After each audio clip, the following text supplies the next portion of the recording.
The number one YouTube tip I can give you guys, little pro tip, just get cool lights. That's it. Makes your content way better just like that. Or it just helps masks the mediocre content that you're putting out, like me. Okay, this was really not my decision. You guys kept asking about this fragrance. You're like, just review it. Invictus Legend, please. Do it! But let's be honest, I didn't really want to wear this for an entire week, so I wore it about 4 or 5 times. Let's give Invictus Legend a bit of a royal review, but I'm not gonna rush it this time. My relationship with Invictus has been kind of complicated, and I'm sure a lot of you feel the same way. It's a fragrance that is immensely popular, even to this day, but in this fragrance community that we're all a part of, it's gotten a lot of backlash because of its synthetic smell. It doesn't smell like a natural perfume that's organic and maybe fair trade. It has all kinds of GMOs in that bitch.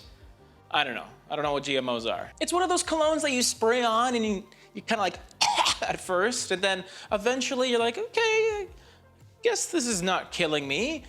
But then you start to notice why you wear it in the first place. You start getting positive attention from people, compliments. People are like, ooh, you smell good. It's because the Invictus line of fragrances, actually a lot of Paco Rabanne fragrances in general, they have this sweet but still somewhat masculine flair to them that make them so appealing to so many people. If you're not really into fragrances all that much and you still call these colognes, that's okay.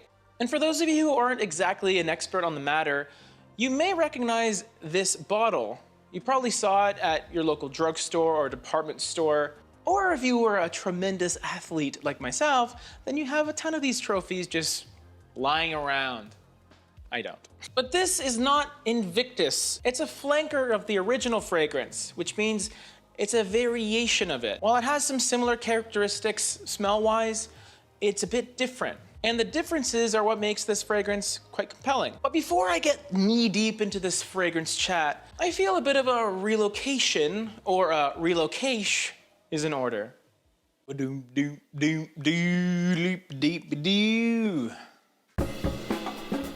course, I gotta bring back the mysterious wardrobe from the past. No other location would have felt right.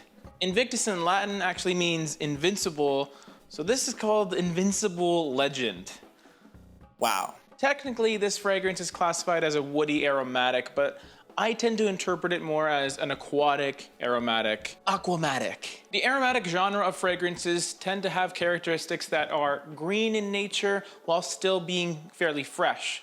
Because some green fragrances aren't fresh. They're more coniferous in nature, they're maybe a bit smoky and woody, with notes like oak moss and patchouli, which the original Invictus had, and this one doesn't. Now, speaking of notes, we have grapefruit, sea salt, and sea notes at the very top. The middle notes being geranium, bay leaf, and spices, while the base notes are guaiac wood and red amber. Now, if you've done your homework and you looked at the original Invictus's note breakdown, there are a lot of similarities. However, while this one has more amber and sea salt, the other one had ambergris and oak moss.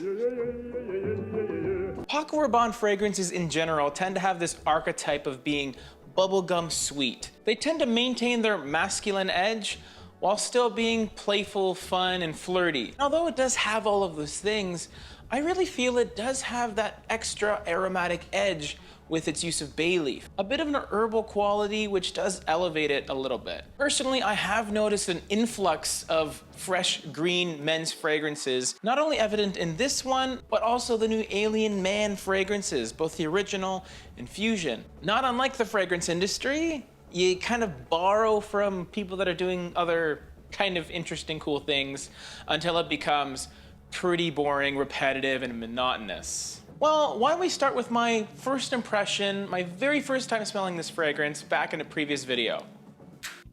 First impression. Boom.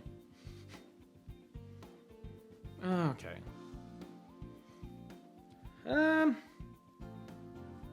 Opening's not good. I feel like my nose is just totally rejecting it. Not a huge fan? Boom. Yeah. Not great. I was not really impressed with my first wearing of Invictus Legend. But that being said, I did smell it alongside a few other fragrances, which can always skew things a little bit. You've probably done this as well. When you're testing fragrances, especially at a department store, you're not gonna smell one fragrance, you're gonna smell a bunch of different fragrances. And how are you gonna get an accurate representation of what something smells like when your nose is already being skewed by other very, very strong smells? I'm happy to say though that my second first impression of it when I wore it again was more positive. And in fact, that positivity continued throughout the fragrance's lifespan. As soon as that sharp, somewhat irritating opening subsides, 15 minutes later, the green quality does come out. I enjoy the bay leaf quality in this because it does distinguish it from the other Invictus fragrances. The original was what it was. Aqua was a little bit lighter. It had a tiny bit more of a citrus quality to it, but essentially it was just a more wearable version of the original. What Legend does is interesting because it has wearability and versatility while kind of being its own thing as well. And then the really cool thing is the dry down, when it becomes more about amber and it becomes cozy and warm. While a lot of designer fragrances in this category just kind of smell maybe fresh, maybe sweet, this one has a clear beginning, middle, and end. In fact, I'm pretty impressed with Paco Rabanne as a whole right now because they're taking their big blockbuster best-selling fragrances, aka Invictus and 1 Million, and they're releasing some pretty cool alternative fragrances in the form of their latest flankers, Lucky and Legend. They're still likable, they're still wearable, but they're just a little bit different. Performance is what you'd expect. It has very heavy projection for the first few hours, but it maybe lasts about 8 hours on your skin. At least it did the few times that I wore it. The second time I wore this fragrance, 2 hours after applying, I gave one of my friends a hug, and she said that I smelled really, really good, which isn't surprising, but it kind of is. Because when you think about it, Invictus is designed to be a compliment-getting fragrance and to get you girls and all that. But it's been so popular for so long that you wouldn't think that it would still garner those compliments. But this one did. So either that particular person isn't very familiar with the Invictus DNA, or this is different enough and likable enough that it kind of becomes its own fragrance in the air, yet still has that likability factor. But not everything is all fine and dandy because being a flanker, it still will have a lot of similarities to the original. And while a well-trained nose will definitely distinguish the differences even in the air, in passing to a lot of people, it may just smell like Invictus. So although it does present something somewhat new, it isn't the best fragrance to be very uniquely expressive. But for a lot of us, you'd have to venture into niche or indie fragrances anyway if you wanted to be that creative. By design, designer fragrances, they're meant to be accessible, both in the store and to our noses. They're popular for a reason because they're easy to process, easy to understand. They smell like a cologne should smell, after all. Now, who is this fragrance for? If you're like me and you always secretly liked Invictus but were too embarrassed to admit it, this is worth a pickup for you. If you're like me and you wore this when you were a young lad, maybe in high school or before then, you've obviously grown older, and maybe you'll appreciate that new added aromatic quality. This is also a great gift fragrance. If you have no idea what to get someone and they're more youthful or fun-loving, this is a very likable, well-performing fragrance that you can't go wrong with per se. Who I don't think this is for is niche snobs, obviously, but also students.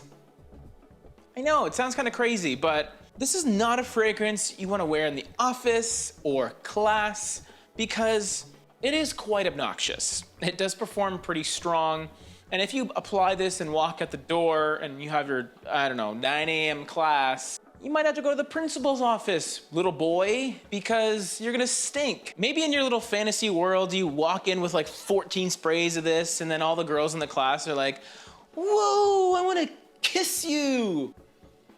Or the guys, I mean, I don't know. But it doesn't work like that.